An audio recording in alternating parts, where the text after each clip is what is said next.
Over the past couple months, I've been preparing my garden for the summer. That means doing a lot of planting, growing a lot of new seedlings, researching how to keep pests under control, and how to protect the plants from extreme heat. All in all, it's just been a lot of preparation, and I'm really glad that I did that. This week, we've already hit some 90-degree days, and let me tell you, I can feel it. I think for a while I had this idea that plants loved being outside and they love being in the sun all the time. But the more that I actually gardened for myself, the more that I realized that plants can be sensitive sometimes. You know, just like me, I don't like laying out in the sun for 12 hours, much less doing that every single day for my entire life. So this year I'm trying to take that into account a little bit more.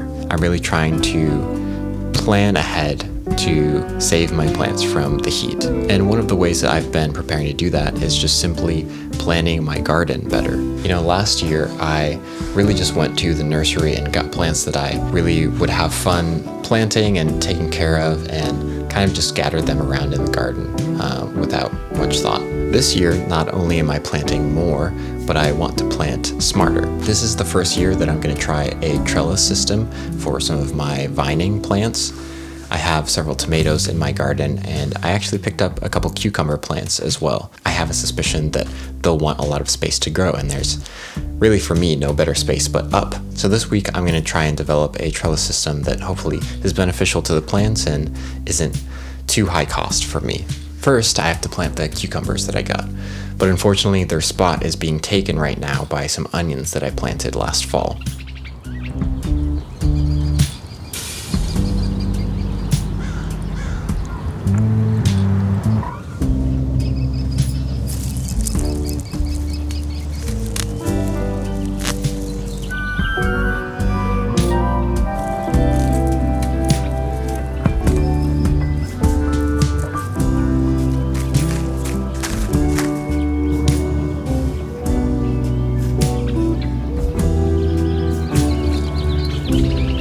If you haven't already, I would watch last week's video where I kind of go over some of the pests that I've been struggling with my tomato plants. But in short, I have some spider mites that have been really severely leeching off of the tomato plants specifically, and when I got to the garden this week, unfortunately one of the tomato plants had sadly, shall I say, succumbed to the plague.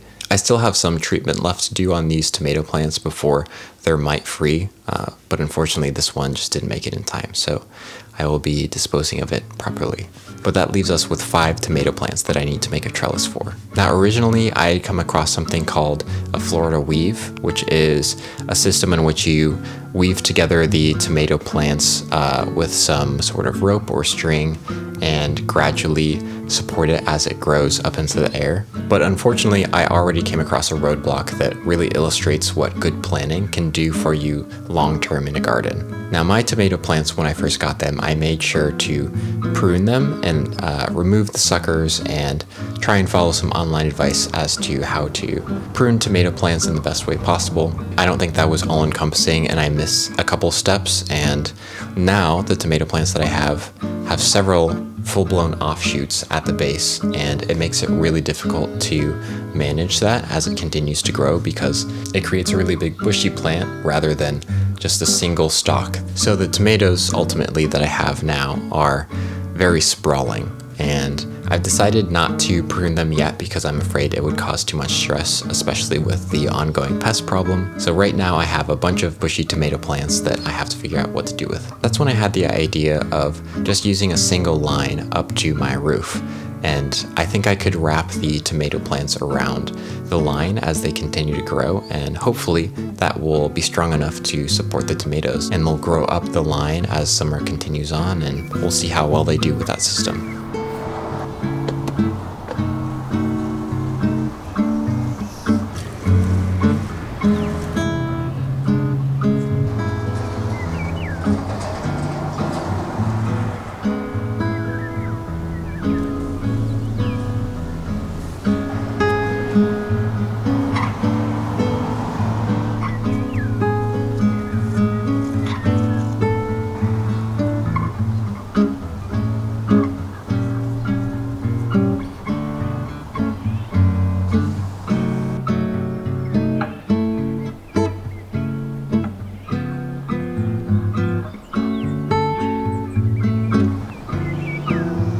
Now, along with the flowers that I planted in last week's episode, I also picked up some plants that I felt would be really beneficial to the garden, somewhat in accordance to the native species that I was talking about as well. I'm really excited about the yarrow that I picked up. Yarrow is a native flower species to California, and it seems like pollinators, and more specifically flies, maybe flies that would help my pest problem in the garden. Yarrow is really great in bringing in those beneficial insects, so I tried to find a strategic place within the garden to plant the yarrow.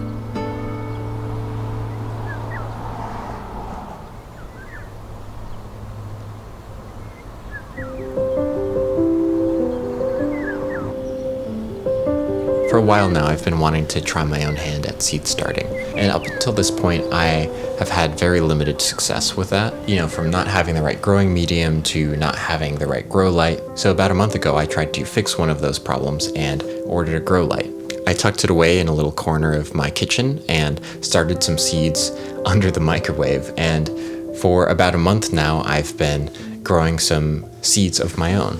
We have some cilantro seeds, some lettuce seeds, and I believe what is Swiss chard seeds. But at this point now, I'm pretty sure that they're ready to go in the garden.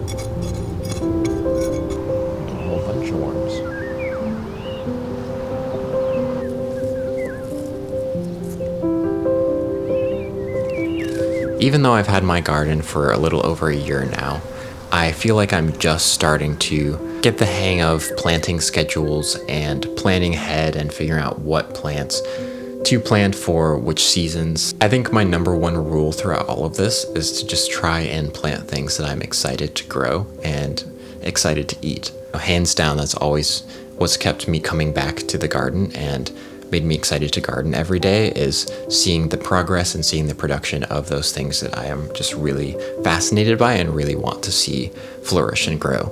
As much as I want to grow these things all the time, seasonally, it would really benefit to space some of those out and plan ahead and plan accordingly. The cilantro, the lettuce, the chard, all of my brand new seedlings are not going to thrive in this heat that we have coming up in the summer. I'm doing it just because I want to experiment, and now moving forward, I know which seasons are best suited for all of those different plants, and I will just plan ahead better next time.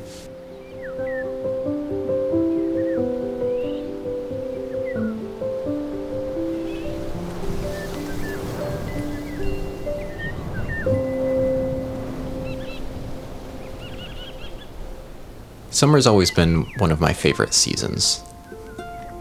I think a lot of people can relate to that. Being kids, summer break was always the peak of childhood existence. I still have a big soft spot for summer. When it comes to gardening, I really love seeing plants thrive in the summer. I'm not going to be planting a whole bunch of other things in the garden during the summer. It's really about maintaining.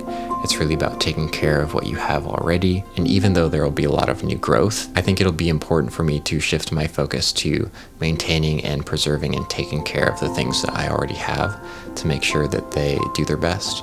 I'm looking forward to that, and I'm looking forward to putting in the work to make that all happen. If any of you have any tips on how to survive a particularly hot growing season, please feel free to let me know in the comments down below. For those of you who are new, thank you so much for clicking on this video. This is a channel where I begin my little garden outside of my apartment, and if that's your thing, make sure to subscribe. Make sure to share with someone who would appreciate that in their life. Thank you so much for watching the videos, and I hope that they make your life a little bit more calming and a little bit more peaceful. And I'll see you next time.